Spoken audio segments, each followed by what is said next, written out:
नमस्कार, आप देख रहे हैं हुंकार। आपके साथ मैं हूं अखिलेश आनंद। कश्मीर में पिछले कुछ दिनों से जिस तरह से आतंकवाद की घटनाओं में इजाफा हुआ, उसे देखते हुए सुरक्षा बल और जांच एजेंसियां एक साथ बड़ी कार्रवाई में जुट गई हैं। तो एक तरफ जहां आतंकियों का हिसाब हो रहा है, तो दूसरी तरफ आतंकियों के मददगारों को भी नहीं छोड़ा जा रहा है। शोपियां में सुरक्षा बलों ने आज 2 आतंकियों को ढेर कर दिया। इनमें एक वो आतंकी है जिसने 3 दिन पहले यूपी के रहने वाले कारपेंटर सगीर अहमद की हत्या की थी। इसके साथ ही पिछले 2 हफ्तों के दौरान कश्मीर में देश के 15 दुश्मन ढेर हो चुके हैं। दूसरी तरफ आतंकियों की मदद करने वाले ओवरग्राउंड वर्कर्स पर भी एनआईए की निगाह है। आज कश्मीर में 6 शहरों के 11 ठिकानों पर एनआईए ने रेड डाली। आतंकियों के मददगारों की धरपकड़ की गई। क्या इन कदमों से कश्मीर में एक बार फिर अमन आ जाएगा? आज की हुंकार इसी सवाल के इर्द गिर्द। लेकिन पहले एक रिपोर्ट देखिए।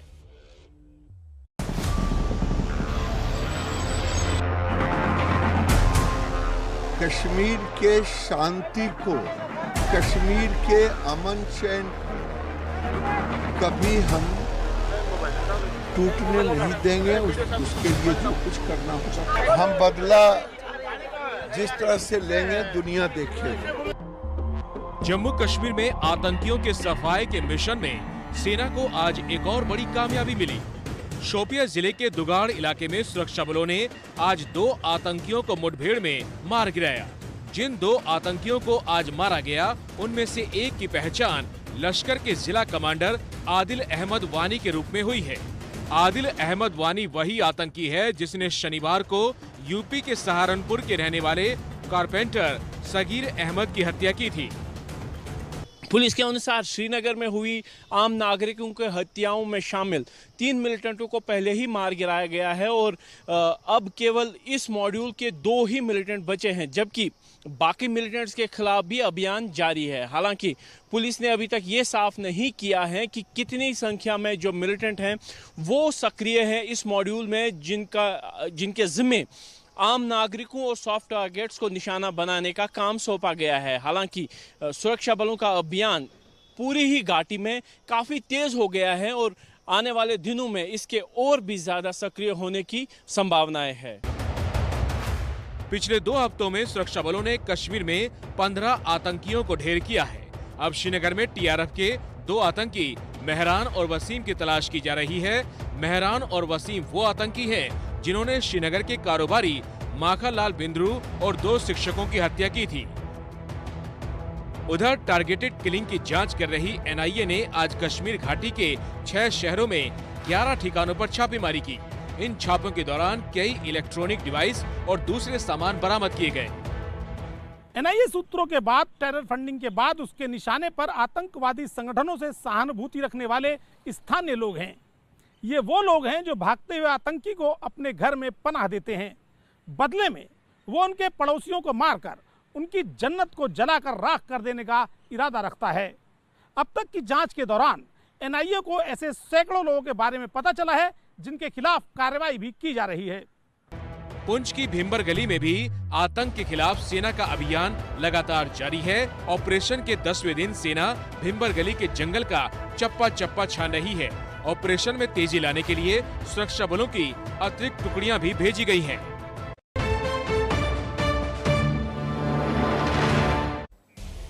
जी हां, आतंक मांगे आखिरी चोट, और ये चोट आखिर कैसे पहुंचाई जाए, ये एक बड़ा सवाल बना हुआ है। क्योंकि हाल के दिनों में कई इस तरह की घटनाएं आई हैं सामने जिसमें ऐसा लगता है कि आतंकवादी बेखौफ हो चले हैं क्या। हमारे साथ बातचीत करने के लिए कई खास मेहमान हैं, उनसे मैं आपका परिचय करवा दूं। अभिज्ञान प्रकाश हमारे साथ जुड़ चुके हैं, नेशनल अफेयर्स एक्सपर्ट, उनके पास भी हम चलेंगे।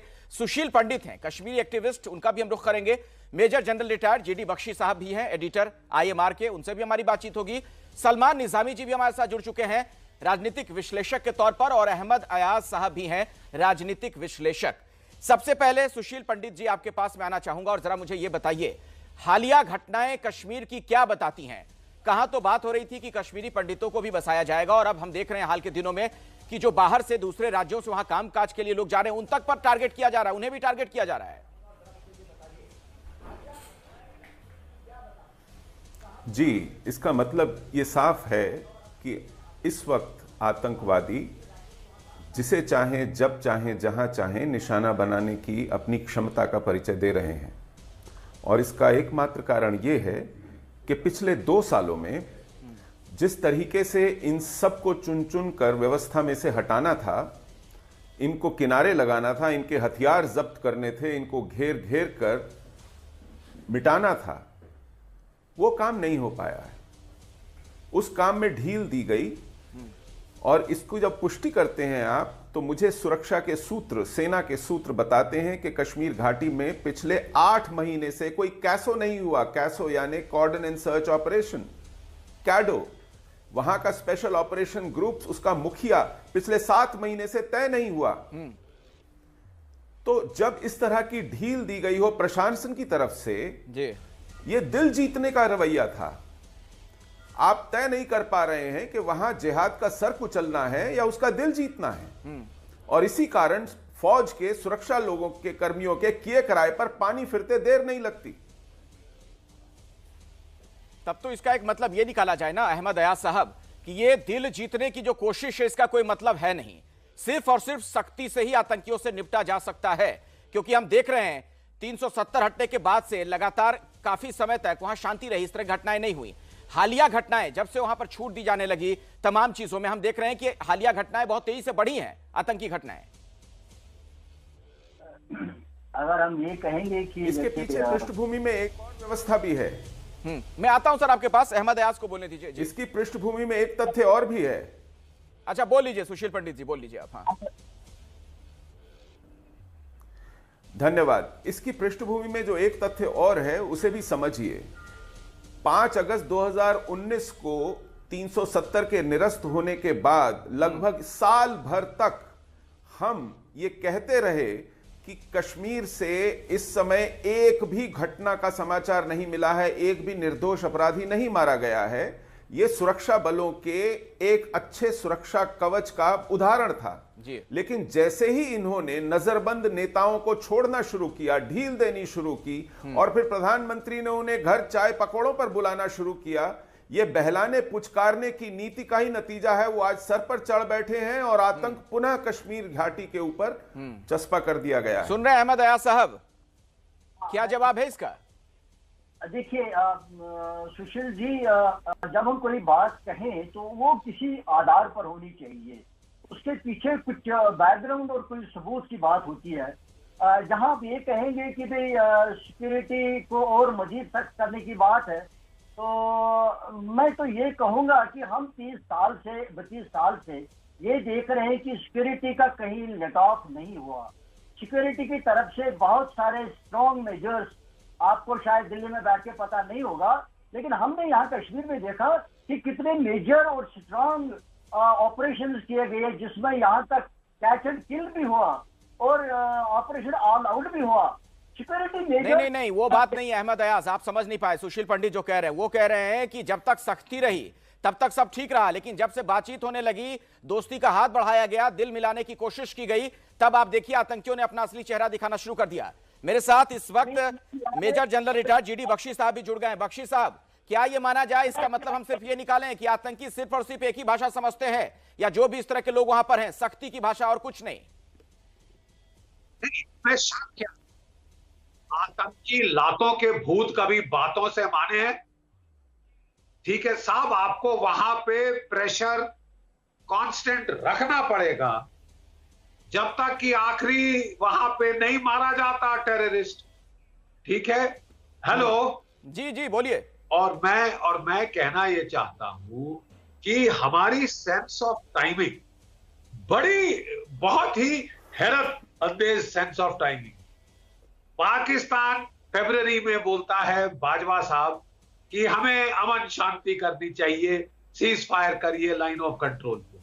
हम एकदम से मान जाते हैं और पाकिस्तान उसका पूरा फायदा उठाकर 11 कोर की सारी 3 SSG battalion, northern light infantry battalion, तोपखाना, आर्टिलरी, टैंक्स काबुल में झोंक देता है, अफगानिस्तान में झोंक देता है, फतेह कर लेता है।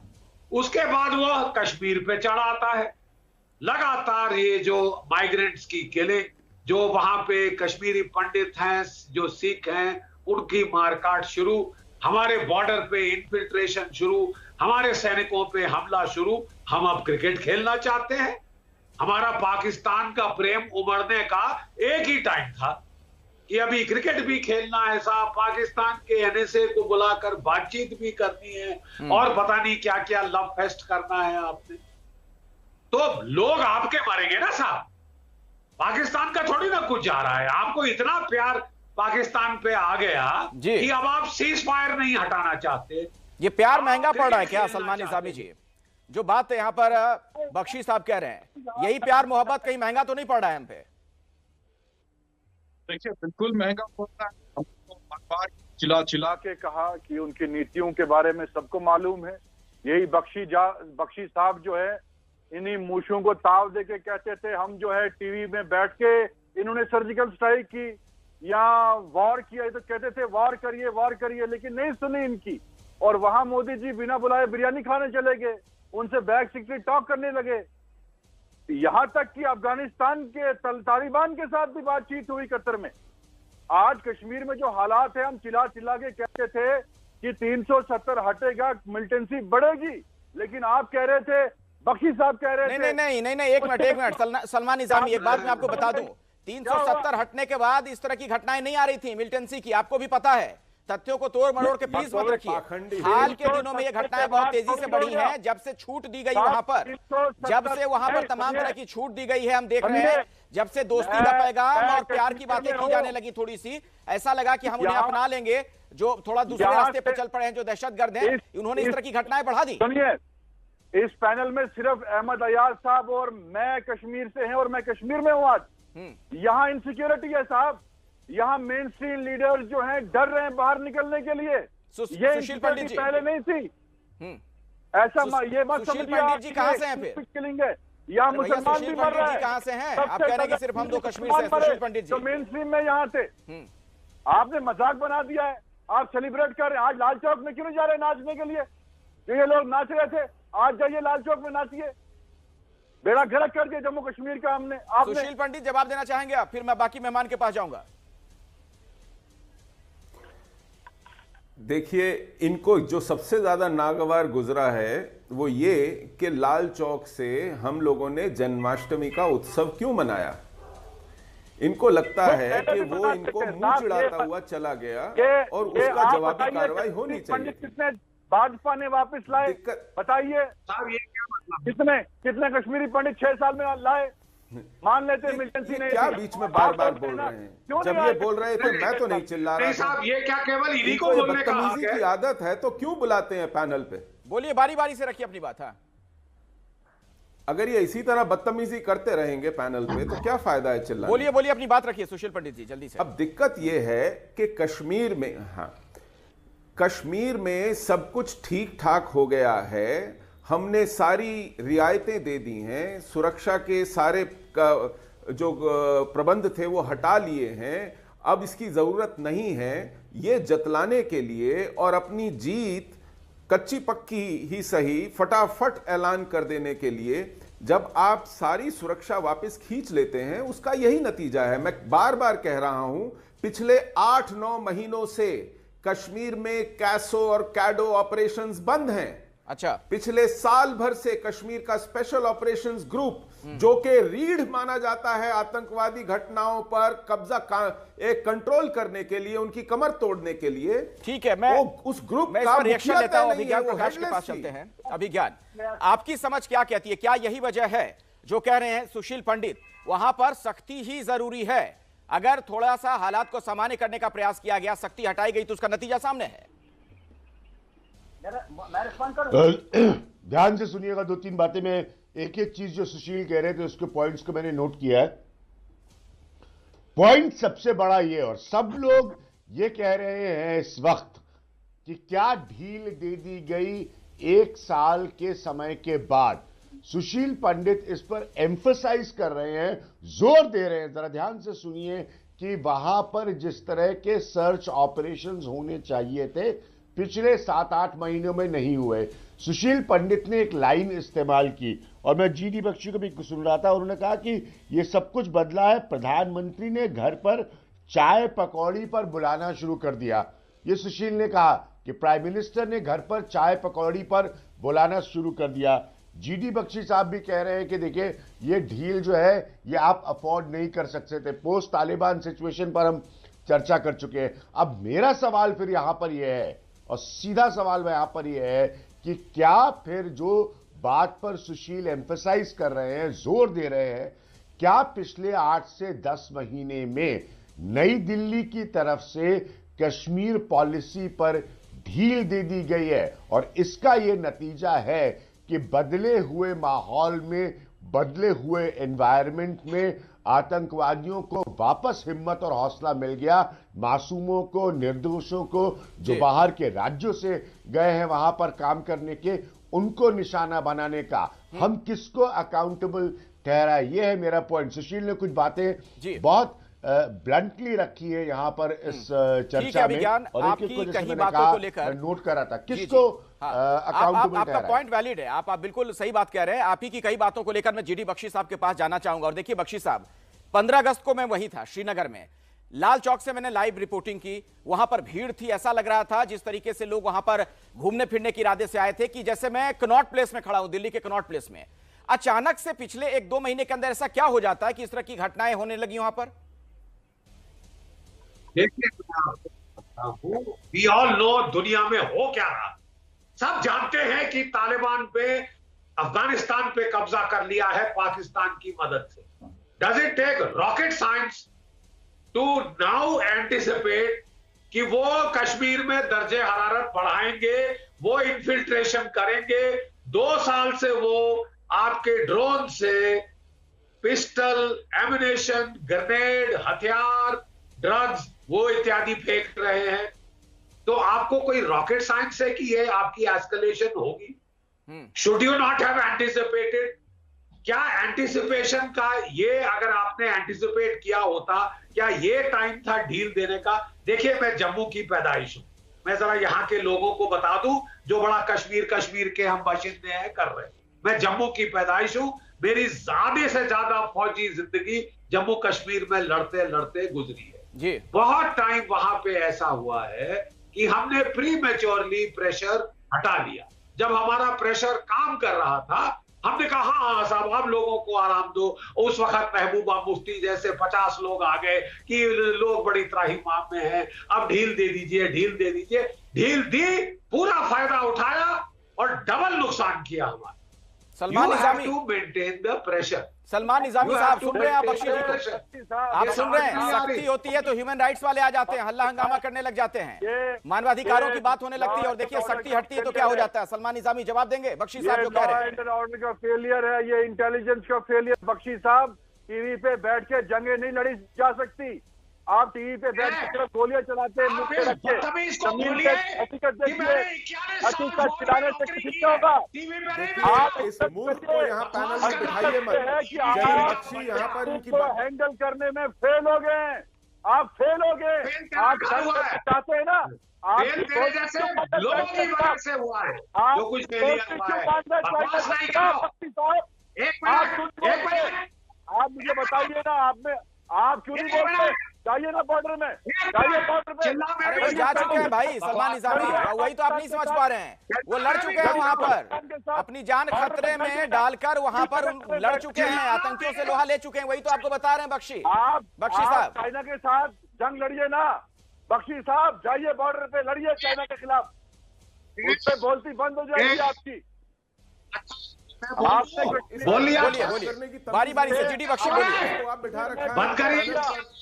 370 हटा दिया, कुछ नहीं हुआ। हमने बोला मत करिए ऐसा।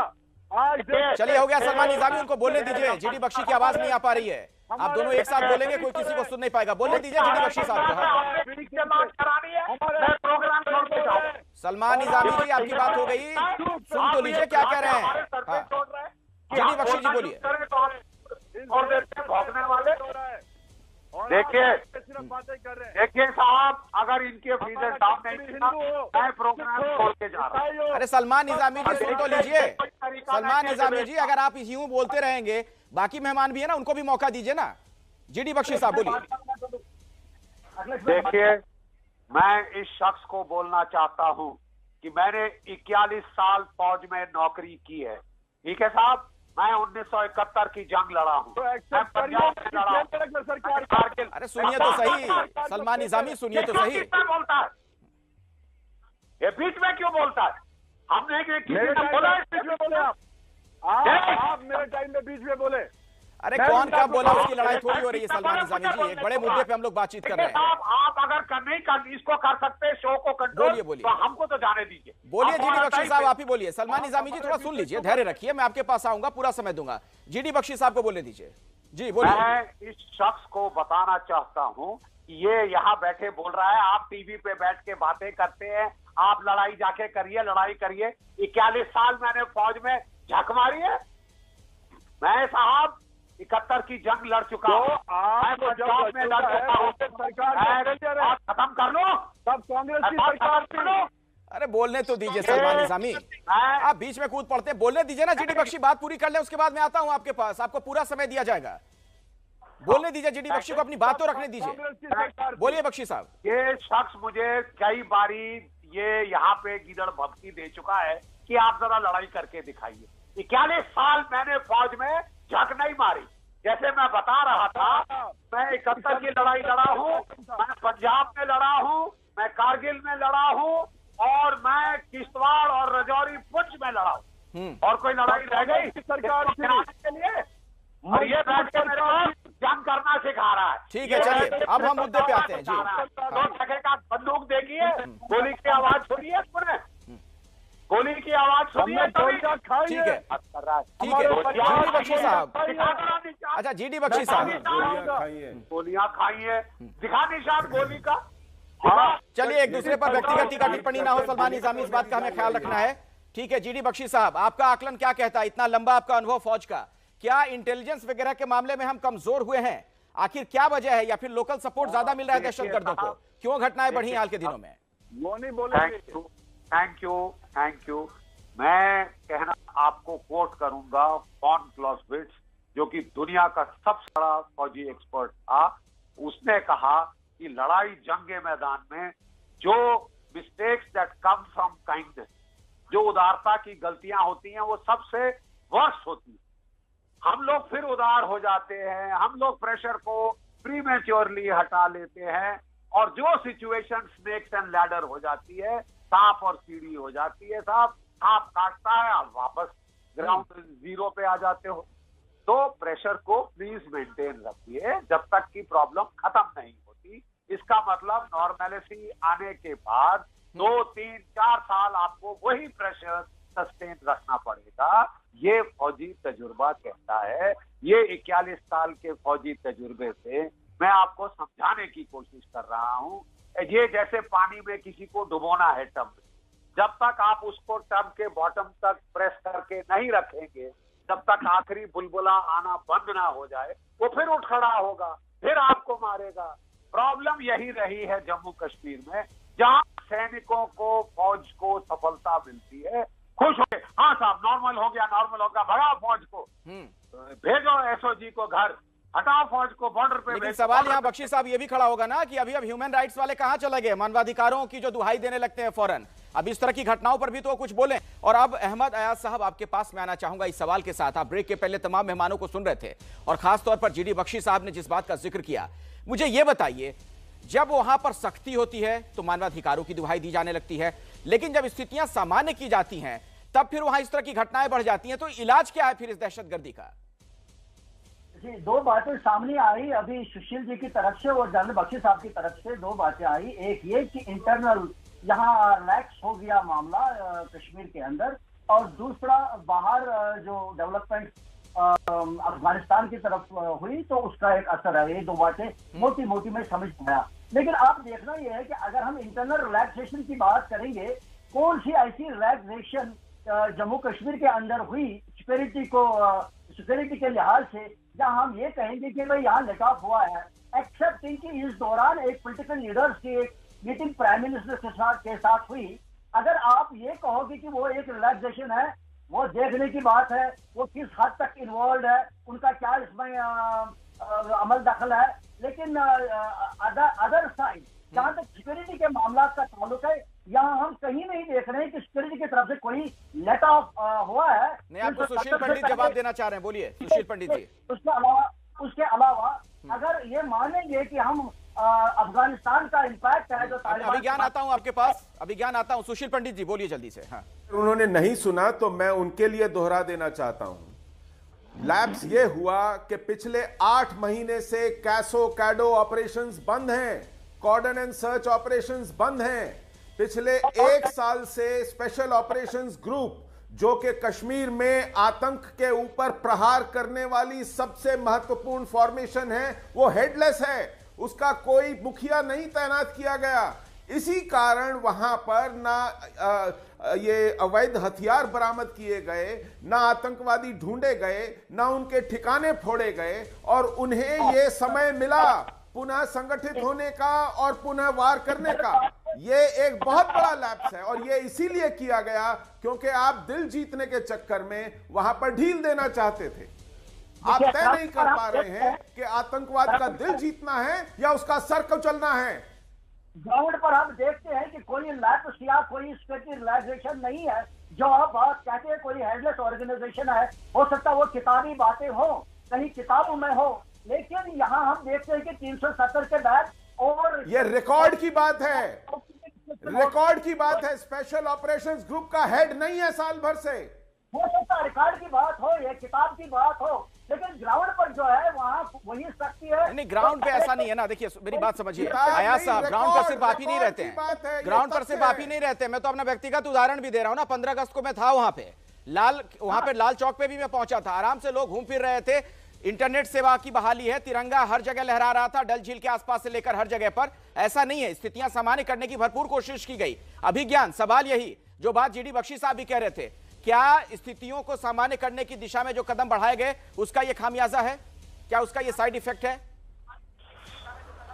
नहीं, देखिए मैं सुशील जी को लगातार सुन रहा हूं, और वो जो इस बात पर स्ट्रेस दे रहे हैं, जोर दे रहे हैं, उन्होंने कहा स्पेशल ऑपरेशंस ग्रुप जो है वो हेडलेस है। सवाल मैंने पहले क्या पूछा था कि हु इज अकाउंटेबल, कौन है इसके लिए जिम्मेदार? दिल्ली को या तो फिर ये तय करना पड़ेगा, जीडी बख्शी भी वही बात बोल रहे हैं कि आपको या तो फिर तय करना पड़ेगा कि आप किस तरह से अपनी श्रीनगर नीति की तरफ देखने को तैयार है। पिछले 10 महीने के घटनाक्रम को देखते हुए अखिलेश, आप खुद अपनी विजिट का उदाहरण दे रहे हैं जब आप वहां पर लाल चौक पे मौजूद थे। तो इसका मतलब in a post Taliban world, please understand, समझिए, यानी कि कुछ बहुत तेजी से बदला है। तो इसके लिए लोग सवाल किससे पूछेंगे? जो यहां बैठी सरकार है उससे पूछेंगे। और कुछ ऑपरेशंस जो जरूरी है, जैसा कि सुशील पॉइंट आउट कर रहे हैं, फिर ये क्लियर है कि आप उनको उनकी कंटिन्यूटी बनाकर रखेंगे, उनको बरकरार रखेंगे, और उनमें ढील नहीं दी जा सकती। तो कहीं पर ये स्पष्ट है कि आपको 2 pronged अप्रोच अगर जरूरी है तो रखना पड़ेगा, लेकिन आप जमीनी परिस्थितियों पर ढील नहीं दे सकते। बहुत ही वैलिड पॉइंट आपका अकाउंटेबल है, जो नीति बनाना है, उनको सोचना होगा तुरंत। बिल्कुल जीडी बख्शी साहब, जो लोग नीतियां बना रहे हैं, क्या वहां उस लेवल पर किसी तरह की दिक्कत आप भी पाते हैं? अगर अफगानिस्तान की घटना का कोई मनोवैज्ञानिक असर भी आप यहां देख रहे हैं, दहशतगर्दों के हौसले बुलंद हुए हैं, अगर वो बेखौफ हुए हैं, तो जिम्मेदारी और जवाबदेही किसकी है? नहीं, उसमें क्या शक है। जिम्मेदारी जवाबदेही सेंटर की है, स्टेट की है, एडमिनिस्ट्रेशन की है। मेरा सिर्फ कहना यह है कि हमें समझ नहीं आ रही कि एकदम से ये सॉफ्टनेस पाकिस्तान के प्रति क्यों आ गई। हम बिल्कुल क्लियर थे। उड़ी के बाद हमने सर्जिकल स्ट्राइक की, पुलवामा के बाद हमने जो है बालाकोट में एयर स्ट्राइक करी। 22 महीने पाकिस्तान बिल्कुल चुप रहा। जब आपने 370 हटाया, चैं चैं करने के सिवाय पाकिस्तान ने ग्राउंड पे 0 किया, 0। अब क्या हुआ है, व्हाट हैज हैपेंड इज कि चाइना ने पाकिस्तान को प्रोत्साहन दिया है कि हम लद्दाख में चढ़ आए हैं, तुम करो ना, देखे कौन क्या करता है, तुम डरो मत। ठीक है, इसके चलते पाकिस्तान ने फिर रैंप अप करना शुरू किया है। जो सहम के बालाकोट के बाद उसने बिल्कुल बंद कर दिया था, वो रैंप अप कर दिया है। मेरे हिसाब से जी अब हमारा टाइम था पलटवार देने का, कि आपको समझ नहीं आया तो हम आपको बालाकोट दौड़ा देते हैं। लेकिन उसके बजाय हम पाकिस्तान से क्रिकेट खेल रहे हैं, उसके बजाय हम पाकिस्तान के एनएसए और तालिबान को बुला के टॉक कर रहे हैं, उसके बरखिलाफ हम जो है सीज फायर को बरकरार रख रहे हैं, जबकि वो इन्फिल्ट्रेशन कर रहा है, वो हमारे यहाँ लोगों को मार रहा है। सो मैं 3 चीजें आपको बोलता हूँ जी। स्टॉप द सीज फायर, क्यों नहीं बंद कर रहे? Why are you playing cricket? What is the requirement? Why are you calling the NSA of Pakistan and the Taliban? ये तो बंद किया जा सकता है ताकि सही संकेत जाए कि साहब आप यहाँ खून खराबा करेंगे, आपको लेने के देने पड़ जाएंगे, आपकी टेरिटरी। सलमान निजामी जी होके नहीं लड़ेंगे। सलमान निजामी जी, जीडी बख्शी साहब जो कह रहे हैं, क्या आप उससे इत्तेफाक रखते हैं? क्या यही एक इलाज है वहां पर स्थितियां ठीक करने के लिए? देखिए साहब, दिल्ली में आप एक बात करते हैं, लेकिन लोकल जो डिपार्टमेंट है। हेलो जी जी, आपकी आवाज आ रही है, बोलिए बोलिए। मेरा वीडियो आ रहा है? जी जी बिल्कुल, वीडियो भी आ रहा है, ऑडियो भी आ रहा है, बोलिए। जी देखिए, जो लोकल एडमिनिस्ट्रेशन है वो कह रहे हैं कि ये लोकल रिजनमेंट है, और आप ठीक है पाकिस्तान जो है, हम तो पाकिस्तान नहीं गए, हमने पहले दिन से कहा पाकिस्तान हमारा दुश्मनी मुल्क है, और आप ही उनको लव लेटर लिखते थे, क्या क्या लिखते थे, वो आपकी बात है। लेकिन लोकल लेवल पे जो पुलिस है, एडमिनिस्ट्रेशन है, वो कहते हैं कि ये मिसलीडेड यूथ हैं, इनको पता नहीं है कि ये कभी घुस के बंदूकें चुरा लेते हैं, चाहे कुछ कर लेते हैं, और ये रिजल्टमेंट क्यों हुई, ये 370 हटने के बाद क्यों अचानक से, क्योंकि किलिंग जो है ना ये इनह्यूमन है। फिर आप वहां पहुंच गए सलमान निजामी, 370 हटने के बाद ये घटनाएं नहीं हुई थी, वही तो सवाल हो रहा है ना। उसके बाद चीजें ठीक रही, उसके बाद सालों चीजें ठीक रही, और हाल के दिनों में, महीने 2 महीने में घटनाएं अचानक से बढ़ी हैं।